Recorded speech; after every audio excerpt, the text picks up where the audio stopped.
Greetings, my name is Justin Jones-Fosu. I am your host for the 7 mini episodes of Everyday Diversity series. And I am super excited to share with you my research of over a decade about how do we take diversity and inclusion from an initiative to our everyday lives, right? And as we dive into episode 1, we're going to talk about the circles of grace. It's how we see people in events, and why we see people in events the way that we do, and what do we do about it, right? So let's dive in because for me, the foundation of all this really centers around one key phrase, one key quote that's given to us by one of the greatest philosophers over the last 100 years that simply told us to sit down, be humble. Hashtag Kendrick Lamar, right? And that phrase is simply this, that we should seek to be more interested than interesting. Seek to be more interested than interesting. So as we engage people, especially those who are different, we should seek to be more interested in who they are versus making them interested in who we are. So let's dive into the circles of grace. Now, have you noticed, an event that can happen and everybody sees this event in a different way? That's what happened for me many years ago. And I was like, how in the world can the same event happen and all of us have a different perspective on it? And so I started digging into some research, and so I created this model called the Circles of Grace based on social isolation theory and how we can see events and how they're framed for us based upon who's in our circles. So let's dive in. Now, who do we tend to give the most grace and the benefit of the doubt to? Deeper, right? Ourselves, right? You knew what you meant. You knew if you were joking. You knew if you were being sarcastic. And I know this is generalization, so don't beat me up. You know if you were being West Coast nice, like it's okay. Midwest nice, like Southern nice, like bless your heart. Or Northeast nice, like are you still in my face, right? Like, but all of these things, because you knew what you were thinking, you knew your intent. Uh, who comes next? Family members, well, and friends. And that's how you could have somebody that says like little Johnny could have done something and little Johnny's mom is not my little Johnny. Like little Johnny could have been a security camera like, Mom, I'm so sorry, I'll never do it again. And little Johnny's mom is like, I don't know whose little Johnny that was. It must have been little Johnny's evil twin I didn't know he had because if my little Johnny, like, wait till we get home, right? But like somebody could just commit a heinous crime and their friends and family members would say, I just don't see how they could do it. They're just a good person. Then who comes next? People like you, or people like those that you love. And that's how you can hear somebody say, well, that could be my son, or my daughter, or my mom. Right? And what about after that? Well, that's everyone else. Now, everyone else, let me ask a question for you. Where is everyone else? Right. Outside of the circles. They are given no grace, no benefit of the doubt. They are guilty until proven innocent. You want to know who my everyone else was like several years ago? So let me kind of wrap that up in a story. So I like to fly a lot. Well, I did. I got pre-COVID and hopefully after COVID. But I'm a people watcher too. Any other people watchers? Okay, all right. I see you. I see you. I see you watching me. All right. And I remember, right, I was sitting on a plane and I was watching people get on. I'm like, okay, nice MK bag. Okay. Oh, look at those Yeezys. Or are those Cheezys? Not sure. Right. And so I'm having this great conversation with myself. And then this gentleman gets on a plane of what some may consider Middle Eastern descent, right? Now, where some may say wearing traditional Muslim garb. And I remember my body posture didn't change, my facial expressions didn't change, and not a word was uttered out of my mouth. But I remember asking myself the question, am I safe? You know who I didn't do that to?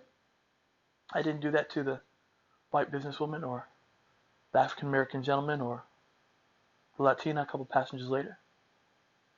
And I started having a conversation with myself, Justin, diversity guy, like what's going on? And I remembered, I started asking, like, I started thinking through, like, I didn't have anybody in my circles of grace that fit that bill. And let me ask you an important question. When we don't have people that fit a certain categorization within our circles of grace, where do we tend to get information about them? Yes! Media, social media, second and third hand information. It's almost like this. Have you ever had somebody talk about you, but never to you? Like, don't you hate that?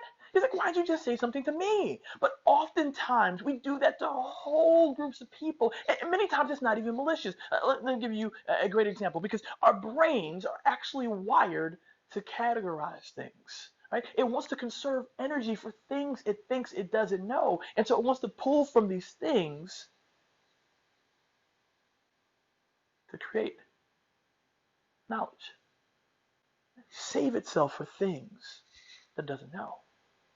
Let me give you a real life example. So if you've ever had the privilege of driving and you've been driving, and Monday through Friday you take this exit, Monday through Friday you take the exit, Monday through Friday you're there on Saturday too, not sure why, but you take the exit, right? You take the exit, Monday through Saturday you take the exit, and then one day you're supposed to go straight, but what do? You take the exit, right? Because our brains many times are on autopilot, and it's just like, ooh, take the exit. But oftentimes in our own lives, we take the exit on people. Right before we're getting ready to get to know them, to engage them, to learn who they really are, we take the exit on things that we think we know because we've heard it from a media or secondhand, or somebody else told us something, versus treating everyone with a beginner's mind. And we take the exit on people. And it takes great intentionality to not take the exit, because our brains want us to conserve that energy, but intentionality means that we move forward and really engage who they are. And in this process, I realized that we can actually create one more circle. And that's a circle of meaningful relationships and exposure. And the reason I say meaningful is it has to be deeper than just, hey, I have one friend. Like, no, it has to be more. We have to be able to come back to this place of trust and grace and be able to talk about the hard issues. Right? But also I talk about exposure, is that many of us, we confine ourselves to our circles of comfort. And it takes an intentionality to do something. So I want to give you a practical tool that you can be able to utilize within your organizations, within your community, or just by yourself. And it's called the 6-month challenge. Every 6 months, I challenge myself to go to an event, to experience something, or engage someone in either which I disagree or I don't know about. I don't know a lot about. And I go an approach of answering 2 questions. Number 1, what did I learn about this experience, this event with this person? Or 2, what did I learn about myself as I engaged that experience, event with that person? I go to listen, to hear. Not that I'm always going to agree. All my 6-month challenges haven't always agreed. Let me take you there. One of my more transformative 6-month challenges is when I went to a mosque to hear a Quranic scholar speak about the issues of that day. Right? And it was awesome because I got to see and hear perspectives that I'd never heard before. And I was like, wow, I really twisted that one up. I didn't leave that place a Muslim. I didn't leave that place agreeing with everything I heard. But you know what it allowed me to do? It allowed me to see people's humanity, to hear it directly from them. And I left that place with a greater appreciation. Even if I didn't agree with a lot of different things, I still had an appreciation for the humanity of the people that were there.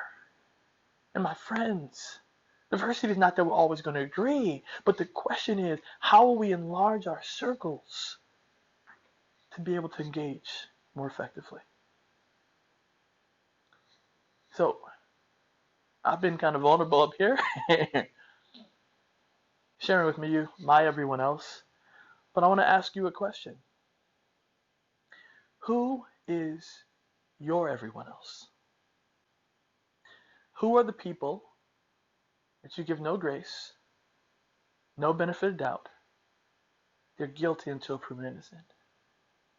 Now, all of us have this. All of us have, and everyone else. Because I know some people, even in my presentations, they're like, Justin, I don't have, and everyone else, right? Spirit finger, spirit finger, spirit finger. And it's true. It's like we all have some everyone else. What they listen to, the TV show programs, political parties, the different people of races or cultures or religions or genders or sexualities or age or all these other things. We have these pieces that are in place. The question is, how will we begin to enlarge our circles? And what action will you actually take to begin to engage deeper? What will you do?